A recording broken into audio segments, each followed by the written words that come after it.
if it is for a short period of time, will be beneficial in three general ways, in terms of education, personal growth, and intercultural development. Just like everything else, there are always flaws or disadvantages. But I can argue that benefits are more crucial and will definitely play an important role throughout one's life and continue to affect them forever. Thank you. So we're going to open the floor for questioning, but we're going to be providing some guidelines. So when we somehow share our questions to our speaker, Kelly, let's try to keep in mind that the questions could help build her up and build her topic. So let's try to, for example, the question I'll be probably asking her, what were the challenges she experienced while studying overseas? Let's avoid this type of question. Do you think your speech is applicable for people with no money? So these types of questions would somehow deconstruct or philosophize the topic, might be beyond the speech she prepares. So let's limit our questions within this kind of context. So I'll start first, Teacher Emily, going circle ending all the way to Madam Linda.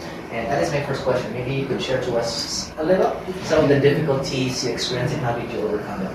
Some difficulties that I faced during my experience in the US was my language skills. Because when I first went there, I was only an elementary school student and I was not very developed in English. So I had problems with communicating with my friends and my host family. But as I got along, because my host father was an English teacher, he developed me a lot more in English, and that is how I got through this difficulty without any problem. Thank you. Teacher Emily. Thank you. Okay. I was judging them. Okay.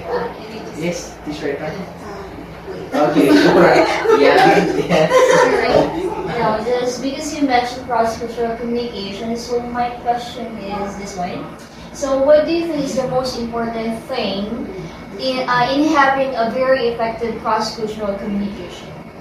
It will help in two various ways, I think. And when you're young... Kelly, sorry, the question of your teacher Yan is, if I want to do cross-cultural communication and want to successfully do it, what should I do?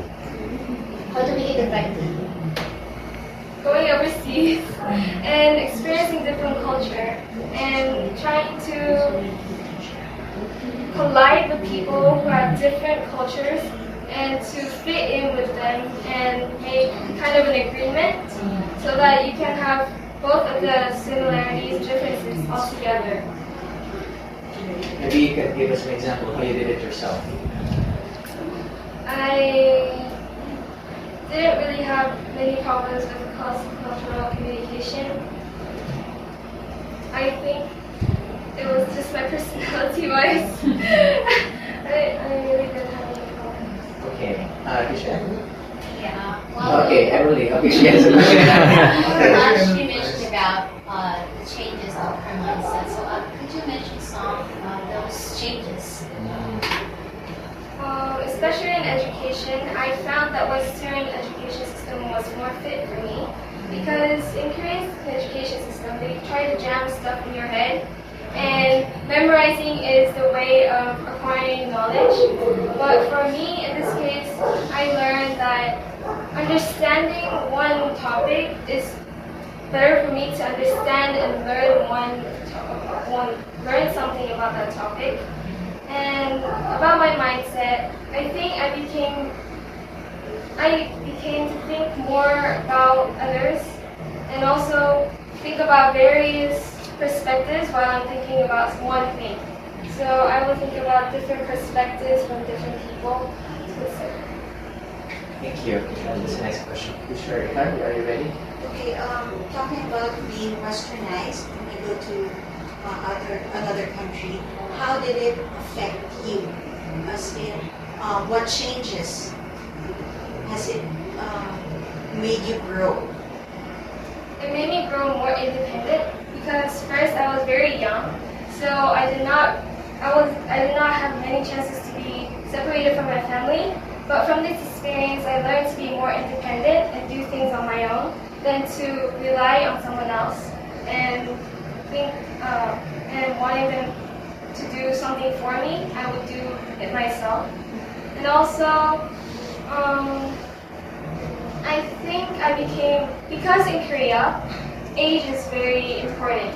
So when you make friends, or even when you make friends in Korea, they have to be on your same level age. But now, I really do not care about the age of the people I want to make friends with. It does not matter if they're in college or even kindergarten. If I can communicate with them and share my thoughts, I think that age does not matter in terms of friendship. And I think that was one of the most important things I learned during this experience. And can I follow up to that? And how did your parents accept that kind of change in you? Because I understand that some Korean parents are really quite strict on that. My parents were not very strict from the very first, and because I liked the way I changed, they kind of accepted my changes and thought that it would be better for me if I follow my changed personality than to pursue the unchanged Korean personality. And also, I think my parents are a bit more open-minded than usual Korean parents, and I think that's why they decided to send me to the United States by myself when I was only 5.